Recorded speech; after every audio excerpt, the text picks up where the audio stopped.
I'm pleased to be joined by the latest cockroach of India, Mr. Sonam Wangchuk. Thank you very much, sir, for joining us. You've been Phunsuk Wangdu, you've been a quote-unquote anti-national, you've been a quote-unquote Pakistani, and now you're a cockroach. What made you take this new title, and what do you call this journey of these different titles that you've been given?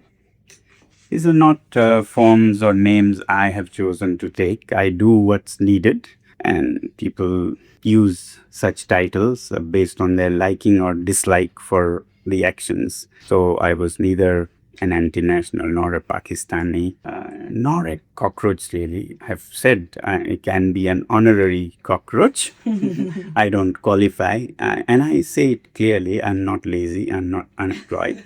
I don't like people to be lazy. I mean, yes, they are considered, Gen Z is considered, but I would like them to be very hardworking, very organized. You can start from where you are, but you should head towards how people should be. So I found it interesting that Gen Z was called or cockroaches as a stigma it has. Yeah, I'm more appealed to by, if you go by insects, than ants. Yeah? While cockroaches have a great resistance, fine, but ants are very organized, very hardworking, very trustworthy, work in teams, okay, and very harmonized and disciplined. I would like Gen Z to be like that, but it's a good start if they were called that. In my mind, I think of from cockroaches to ants, kind of cock-rants movement, rather than just stick to something somebody called. So in any case, what I'm saying is that while it started like this, I wouldn't like Gen Z to be disorganized, lazy, because in countries that are doing well, young people are not like that. They're very organized, they're very focused, and they're very selfless, like ants, I said, no? Very hardworking, very selfless, team spirit. This is what I would like to see in Gen Z, and I would like to guide them to be that, to build an India that we all want to see. So, would you suggest that the Cockroach Janta Party changes this tagline of theirs, or it's fine for their target? That's not for me, but personally, I think from cockroaches, the transformation to ants, they're much better than human beings. Definitely, I very much like the insects, but a transformation by me would be good. Yeah.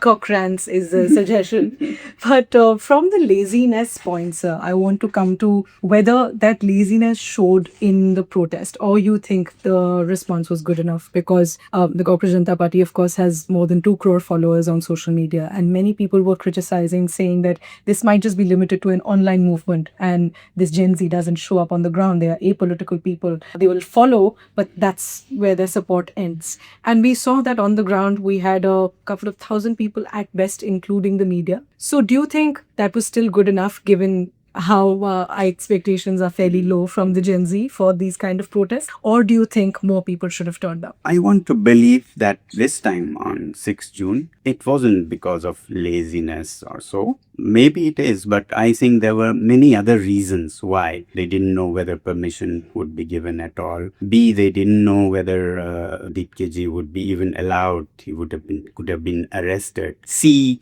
their parents didn't know it would be peaceful even. D, 22 million is from around the world. Yes. I mean, how many from India? How many for Delhi? You have to go by that. Huh? So you could look at Delhi, not whole of India or the world.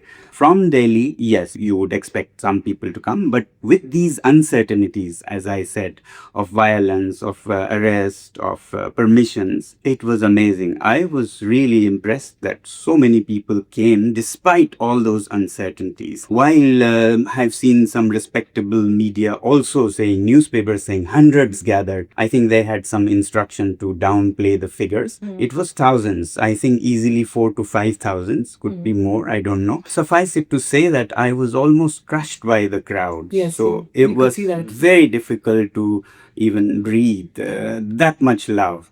I would like less love than that. I had to escape in a way. So, so many people. This wouldn't happen if it was not many people.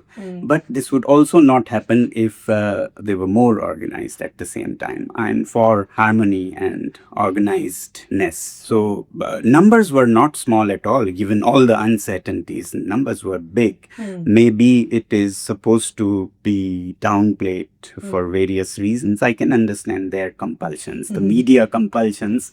They are not living in free press eras. Yeah. Yeah. But you think it was good, but could be better for the next protest? Is that what you say? Yeah, so given the Or you want to say something uncertainties, to young people? I'm saying what they did was amazing, given all those fears of violence and all such things.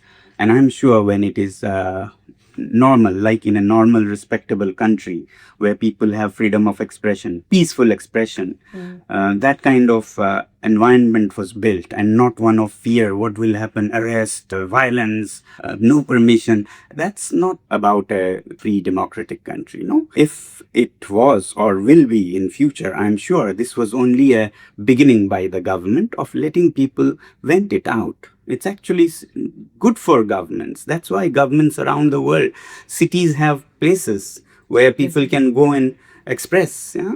Jantar Mantar is supposed to be one, but I'm surprised they have timing restrictions and days of permission and all that. These frustrate people, and then it comes out more aggressively. Rather, I want to believe 6 June was a beginning of that liberalization of freedom of expression.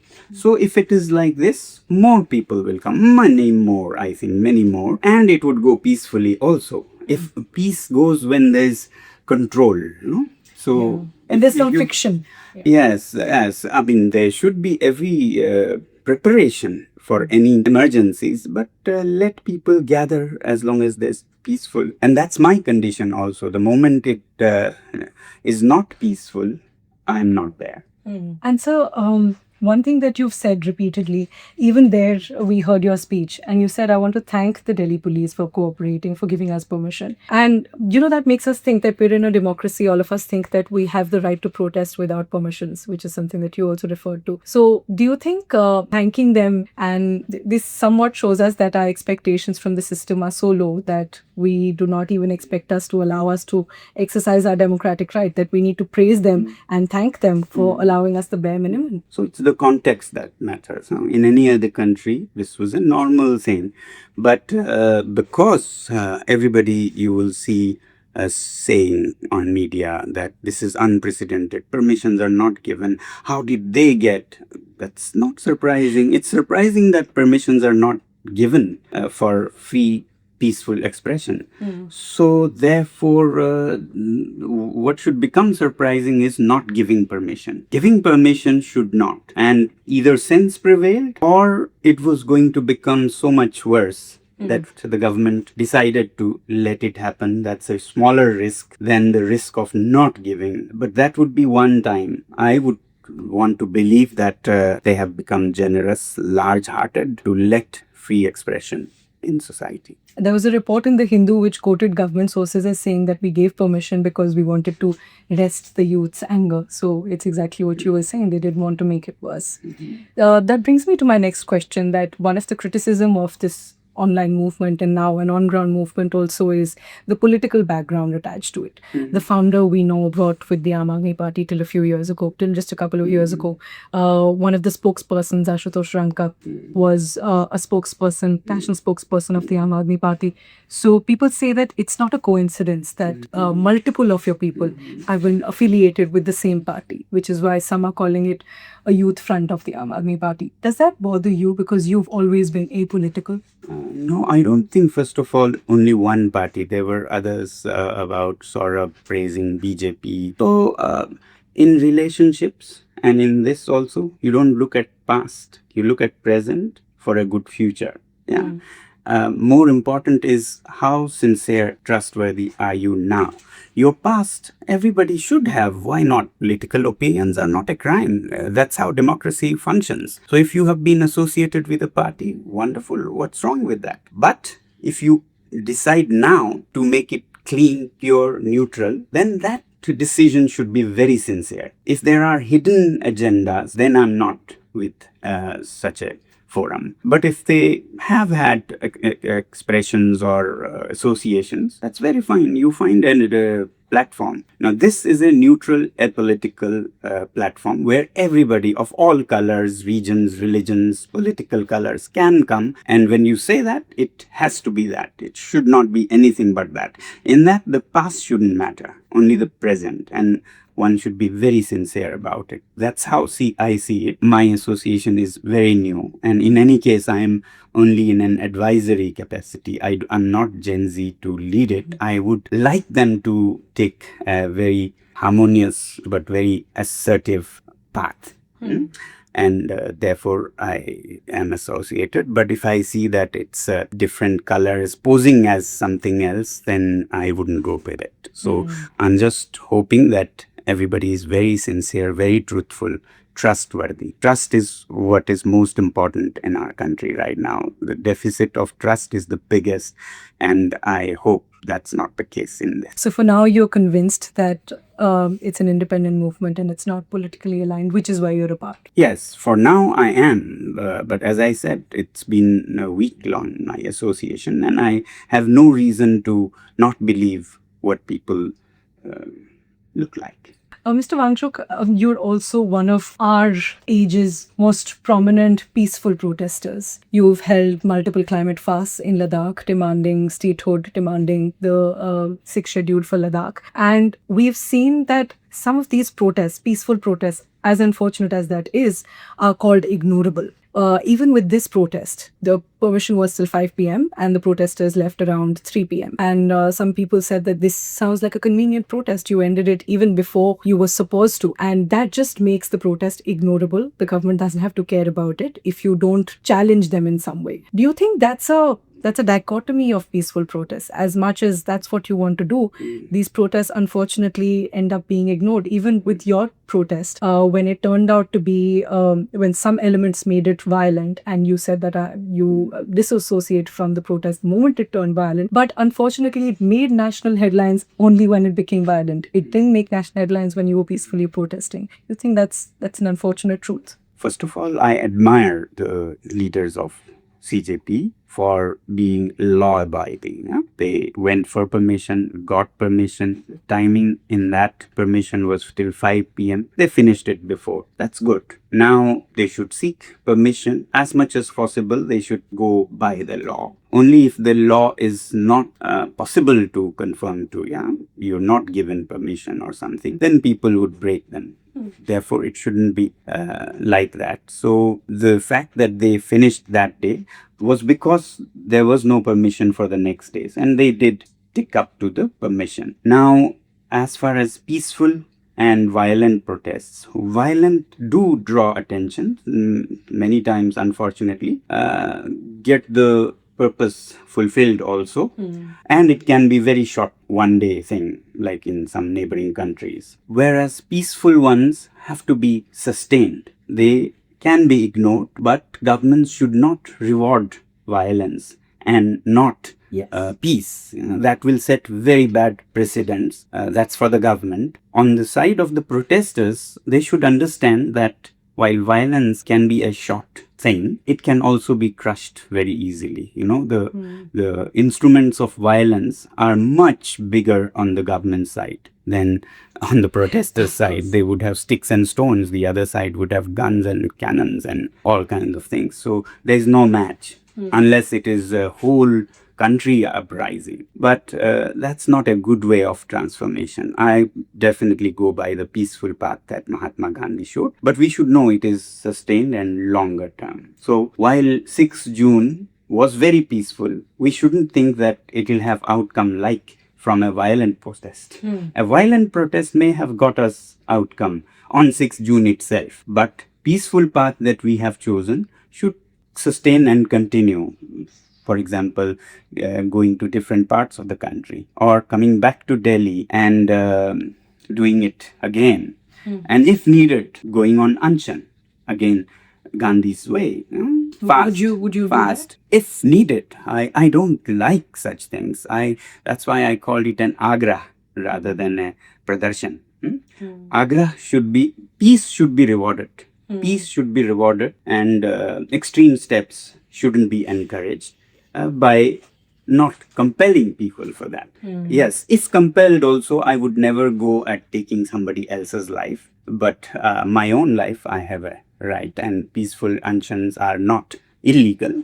So I will consider if the minister doesn't take responsibility in a week or two, maybe we'll consider a long unshan, fast unto death or whatever. I go by weeks.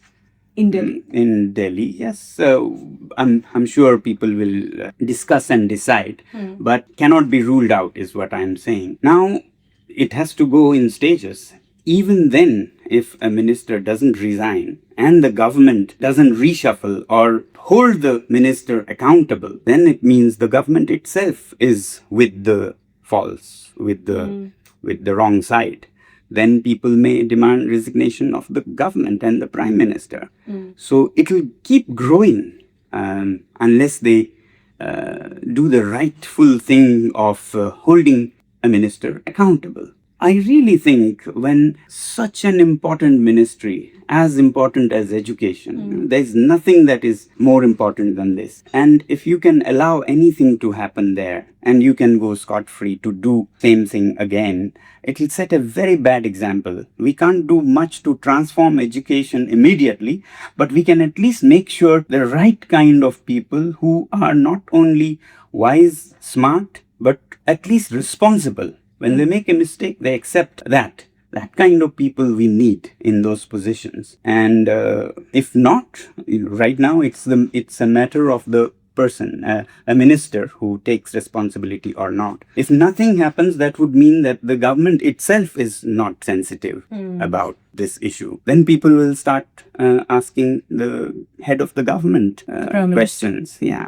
And the government, in fact, has not been sensitive. At least 5 people have died by suicide over the NEET leak. This protest has been staged. There's not been one statement from any minister, from the Prime Minister, from the Education Minister, on these protests and on these demands for the Education Minister's resignation. So, do you think that they have managed to entirely ignore and let the country ignore these demands? Because just to add to this as well, to my previous point, one example being cited is the farmers' protests that the government had to finally give in because the farmers just sat at Delhi's borders for 6 months. Many farmers lost their lives. So they sacrificed so much, set their camps there for months to be able to finally get the government to give in. Of course, that's a wrong precedent to set.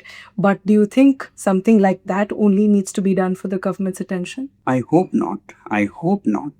So far, it's not been a long time because the government hasn't been very proactive or responsive. All such things are happening. It needn't have happened if they had responded early. Now that it is going, I want to believe that they'll take some measures. If they don't, then yes, it could go very long, but it is more for the young people who started the movement and all the young people who bear such difficulties and their parents to decide, I am there to support. I see the need, but me alone, what can I alone do when others don't feel the same? I think you have to sustain it till there are decisive actions, and not just because of the examinations. I keep saying the whole system is not functional. It's only the tip of the iceberg. You haven't seen the body. It's not well-founded or solid, and it will not lead us to Viksit Bharat by 2047. And very interesting that you say that. Is the demand for the education minister's resignation rather hollow? If the education minister resigns, what next? There might be another minister like him. So how can the system be fixed? And should that be a demand? Would you recommend that the Cockroach Janta Party makes their demand bigger than just the education minister's resignation? Both. As an immediate step.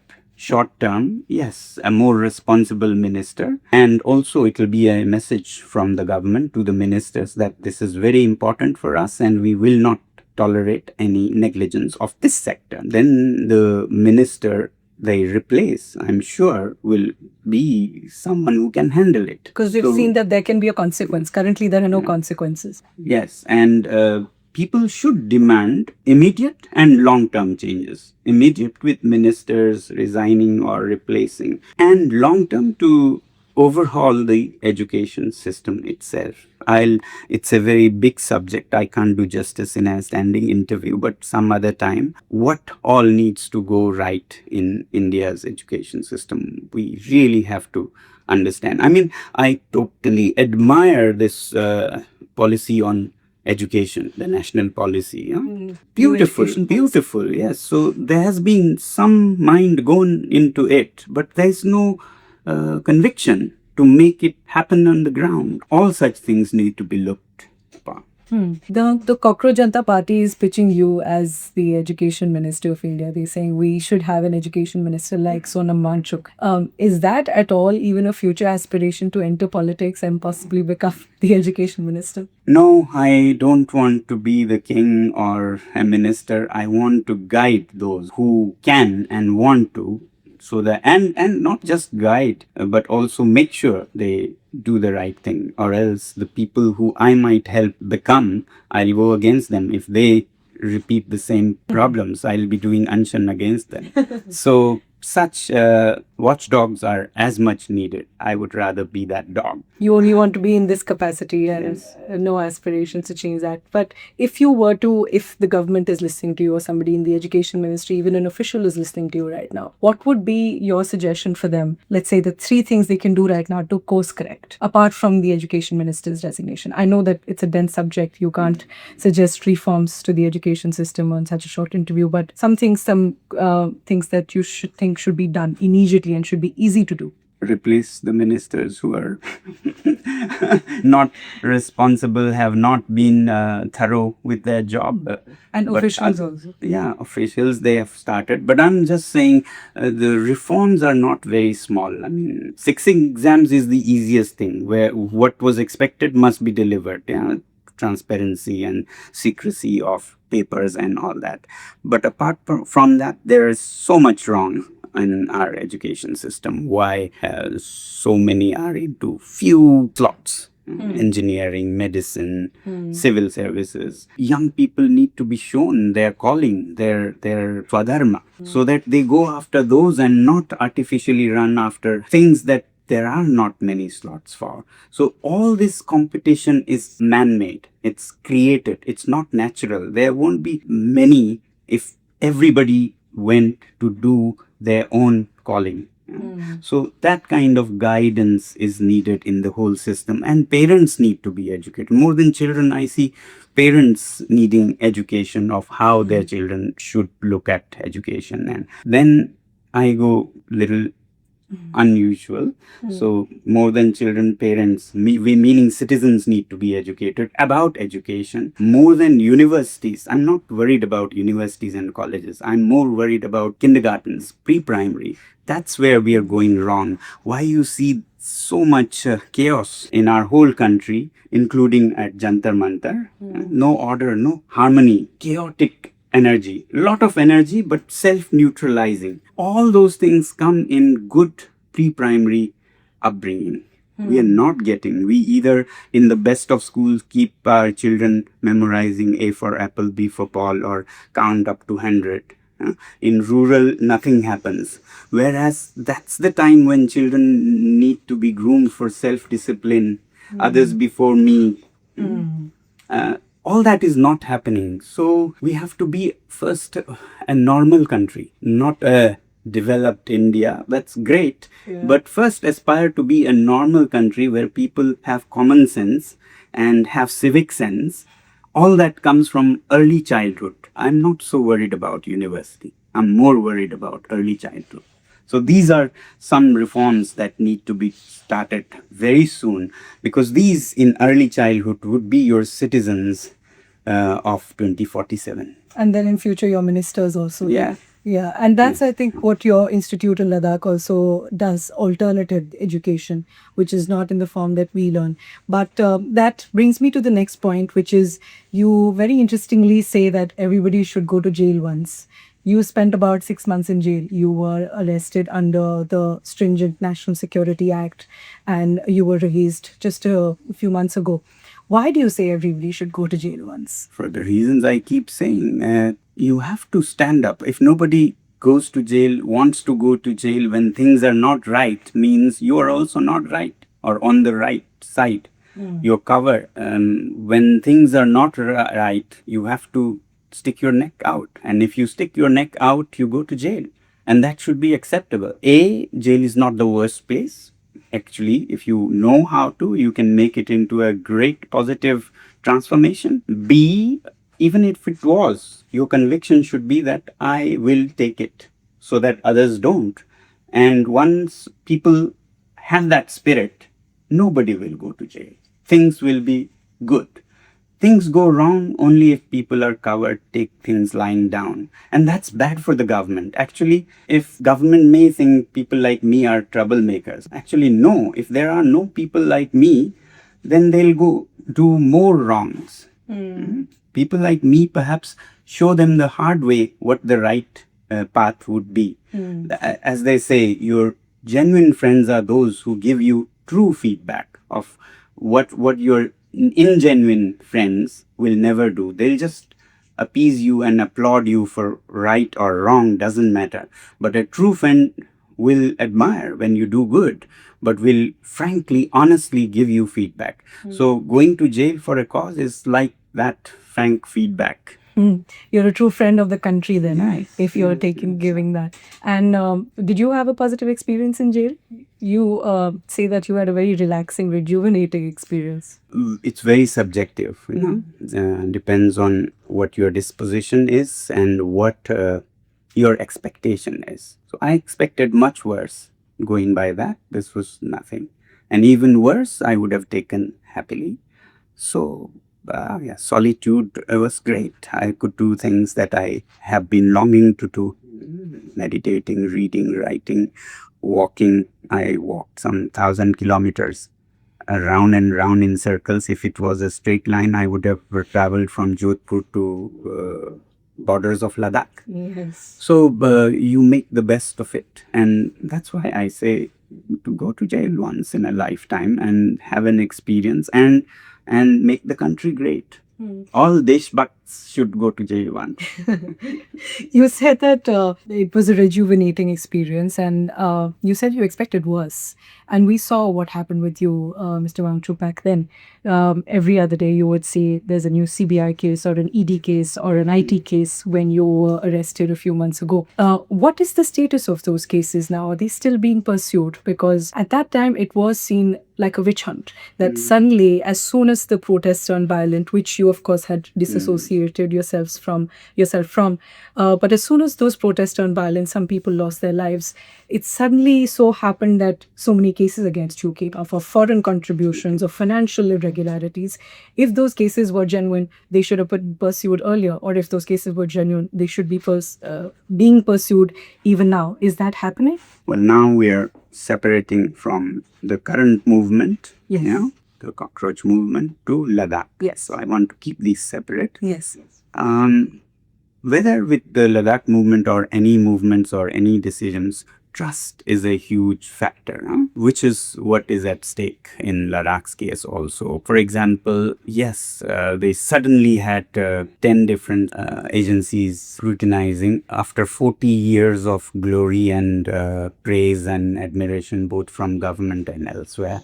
Suddenly in 2 months, all that happens. Then I go to jail and they bring me out saying that it is to build an environment of mutual trust for meaningful constructive dialogue. I trusted them. But I don't see it going that way. Firstly, it happened just before the Supreme Court was to give its judgment with perhaps a censure, telling government how completely meaningless this case was and we would have won it. And the statements till then were indicating that direction, the Supreme Court statements. Yes. People were watching it online live, so they know how it was going. But I didn't want to believe. I wanted to believe that it was actually done to build an environment of mutual trust. I want to believe people until not proven otherwise. But right now, I'm seeing more otherwise than that trust. To answer your question, all those cases have been just dormant. They haven't cleared our land lease still. They haven't cleared most of the things. Even my phone, which is so important in digital India, has not been given back to me. From that jail, I have been released, but not my phone. Oh. And as a protest, I go without a phone. I can't make digital payments or check-ins, Digi Yatra or whatever. So you don't have a mobile phone on I you? only take a huge laptop-like tablet as a protest. I can buy another, but I want to register my protest that you haven't been trustworthy in releasing me and my belongings. So that's where trust starts with cracks. Similarly, these cases are also not withdrawn, not just against me, but those people who were slapped with cases in that event on 24th September. Many of them still in jail. Yes, and for very wrong reasons. Some people were stopping the violence and they were also jailed. All kinds of such things. So that hasn't happened. And much worse than that, what I'm most concerned with is that then meaningful constructive dialogue, the so-called meaningful constructive dialogue did happen on 22nd May and landmark understandings were reached. But when it comes to the minutes, they skip the most important understandings and just make it a watered down thing.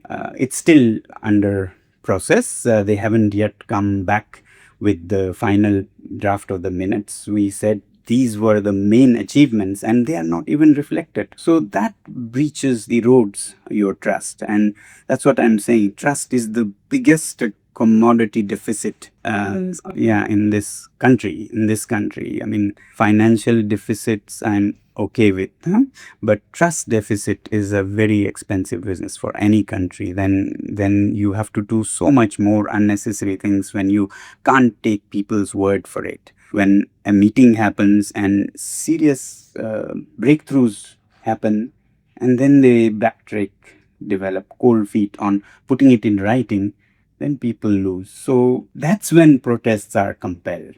We would have happily lived ever after and made India great. But now we have to reconsider a longer protest for even Ladakh, not only for education like we were discussing, but even in Ladakh, we haven't consolidated the progress we made on paper and they are hesitating putting on paper what was agreed by all the government and Ladakh side leaders who are very respectable, very highly praised. Even leaders, the government itself invited from Ladakh to be in the meeting, have already made announcements. Breakthrough achievements have been made. The elected body will have supremacy over bureaucracy. Even the chief secretary's APR will be written by the elected. Now they're not putting it in the minutes. You're saying in that meeting they agreed to a fixed schedule? They agreed, and BJP leaders made press conferences, danced. This is our achievement. We have made it possible.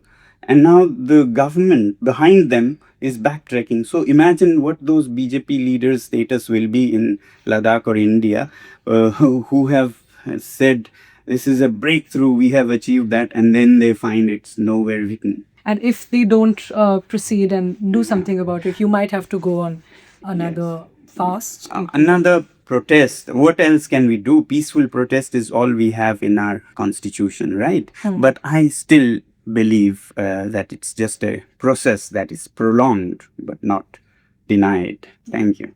Thank you so much. Thank you, sir, for speaking to us. So we've spoken to Mr. Wangchuk about everything from the Cockroach Janta Party to the ongoing tension still in Ladakh because the government has still not accepted the demands for sixth schedule and statehood.